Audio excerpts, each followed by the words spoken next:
सो अभी कुछ दिन पहले क्लास 10 सीबीएसई बोर्ड का जो रिजल्ट है वो डिक्लेयर हुआ था, और उसमें कई ऐसे स्टूडेंट्स थे जिन्होंने बहुत अच्छा स्कोर करा था, और कई ऐसे भी स्टूडेंट्स थे जो कि उतना अच्छा स्कोर नहीं कर पाए थे, उनके उतने अच्छे मार्क्स नहीं आए।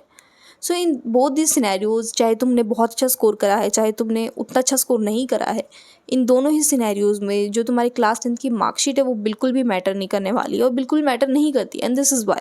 चाहे किसी स्टूडेंट ने अपने क्लास 10 में बहुत अच्छा परफॉर्म किया हो, बहुत अच्छे मार्क्स लेके आए हो, या फिर चाहे किसी स्टूडेंट ने उतना अच्छा परफॉर्म नहीं किया है, उसके उतने अच्छे मार्क्स नहीं आए, इन दोनों ही सिनेरियोज में क्या होगा अभी, बिकॉज एट दिस पॉइंट जो रिजल्ट है वो डिक्लेयर हो रखा है, और हर कोई, हर पर्सन तुमसे तुम्हारा रिजल्ट जानना चाहता है, चाहे वो अच्छा हो या बुरा हो।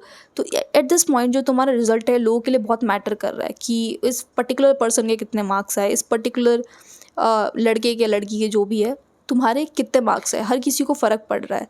But just after few month, जब कुछ महीने बीत जाएंगे, जब ये रिज़ल्ट जो है इसके बारे में लोग बात करना कम कर देंगे, दे विल नॉट केयर कि तुम्हारे कितने अच्छे मार्क्स आए हैं, तुमने कितनी अच्छी परसेंटेज आई है, कितनी बुरी परसेंटेज आई है, किसी को कोई मतलब नहीं होगा कि तुमने कितना अच्छा परफॉर्म किया इन योर क्लास 10। कोई फ़र्क नहीं पड़ेगा। तो तुम्हारी जो क्लास 10th की जो मार्कशीट है दैट विल ओनली डिफाइन कि तुम्हें कितनी स्कॉलरशिप मिलेगी, या फिर कौन से स्कूल से में तुम्हारा एडमिशन होगा, और ये सिर्फ तुम्हें as a proof of date of birth तुम इसको यूज़ कर पाओगे। It will not directly effect your future. Here I am not demotivating all those people जिन्होंने बहुत अच्छा स्कोर करा है। मतलब मैं तुम्हारी जो भी एफर्ट्स है मैं उसकी रिस्पेक्ट करती हूँ कि तुमने इतनी मेहनत करी, इतना मतलब इतना अच्छा स्कोर करा, मतलब रियल एफर्ट पुट इन किया टुवर्ड्स समथिंग, एक पर्टिकुलर तुमने गोल बनाया, उसके लिए तुमने पढ़ाई करी, मेहनत करी। आई am not demotivating you. In fact मैं तो बहुत ज़्यादा आई रिस्पेक्ट यू पीपल।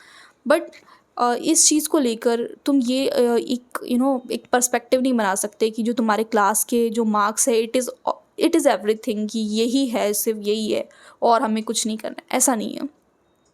उसके आगे भी बहुत सारी चीज़ें हैं कि जो तुम्हारे क्लास 10 के मार्क्स है वो तुम्हारे आने वाले स्कूल के 2 साल तक को डिफाइन नहीं करने वाले, उसमें मैटर नहीं करते, तो तुम्हारे फ्यूचर में क्या मैटर करेंगे। सो मैं बस ये बताना चाहती हूँ कि जो तुम्हारा फ्यूचर है वो तुम्हारे क्लास 10 के मार्क्स से बिल्कुल भी डिफाइन नहीं होता, डायरेक्टली तो बिल्कुल भी नहीं होता।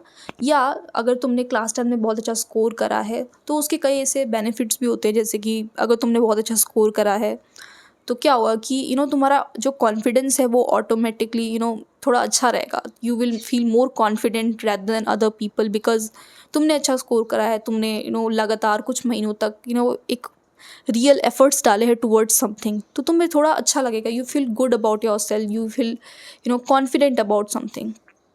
एंड दूसरी चीज़ क्या होगी, तुम्हें अच्छे से स्कूल से या फिर तुम्हें काफ़ी स्कॉलरशिप मिल जाएगी, ताकि it is a real benefit, तो ये चीज़ तुम्हें होगी। तो ये जो भी तुम्हारा कॉन्फिडेंस हाई होगा, ये सारी चीज़ें तुम्हारे फ्यूचर को डायरेक्टली इफेक्ट नहीं, या इनडायरेक्टली तुम्हें ज़रूर एक बेनिफिट होगा कि तुम्हारा कॉन्फिडेंस जो है हाई रहेगा, तो तुम कोई भी काम जो है वो थोड़ा ठीक से करोगे, विथ अपनी पूरी डिज़ायर के साथ, पूरी लगन के साथ करोगे। So these are the benefits कि हाँ, तुम्हें इससे बस क्लास 10 की मार्कशीट से बस इतना फ़ायदा होगा। सो अगर तुमने अभी जस्ट अपनी क्लास 10 पास करी और तुम ये स्ट्रेस लेके बैठे हो कि मेरे उतने अच्छे मार्क्स नहीं आए क्लास 10 में, मैंने उतना अच्छा स्कोर नहीं करा, हर कोई मुझे जज कर रहा है। सो एट दिस पॉइंट, क्योंकि बिकॉज अभी अभी रिजल्ट आ रखा है, तो एवरीबडी विल जज, डेफिनेटली दे विल जज यू कि तुमने उतने अच्छे मार्क्स नहीं लाए, ये वो। बट जैसे ही कुछ महीने बीत जाएंगे, जैसे ही तुम अपने क्लास 11th में एंटर करोगे, सबके सब भूल जाएंगे।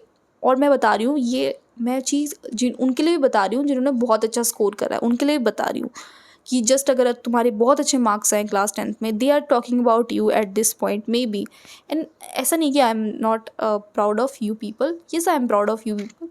सो they will be proud of you at this point, but कुछ महीने बाद नो बडी विल केयर कि हाँ तुमने इतने मार्क्स लेके आए हैं, ठीक है, it's okay, but what's next. तो ये तुम्हारे जो क्लास 10th के मार्क्स हैं वो बिल्कुल भी मैटर नहीं करने वाले। बस एक ही चीज़ मैटर करेगी, तुम कितना ज़्यादा, तुम्हारे अंदर क्रियोसिटी है, तुम्हारे कितनी डिज़ायर है लर्निंग की, ये सारी चीज़ें बिल्कुल मैटर करेंगी तुम्हारे आगे आने वाली 11th में, 12th में, आगे आने वाले तुम्हारे फ्यूचर में। ये सारी चीज़ें तुम्हारी लाइफ में मैटर करने वाली, ना कि जो तुम्हारी क्लास 10th की मार्कशीट है। Because I have seen that and I have been there कि जो कि बहुत अच्छा परफॉर्म कर रहे थे क्लास 10th में, but when they passed their class 10th, उसके बाद वो 11th में गए, 12th में गए, दे मतलब उन्होंने अपने आप को एकेडमिकली बिल्कुल ही उनका डाउनफॉल हो गया। I have seen those people and I have also seen those people जिन्होंने जिनका उतना अच्छा नहीं गया class 10th and maybe they didn't score much in their class 10th but they did very well.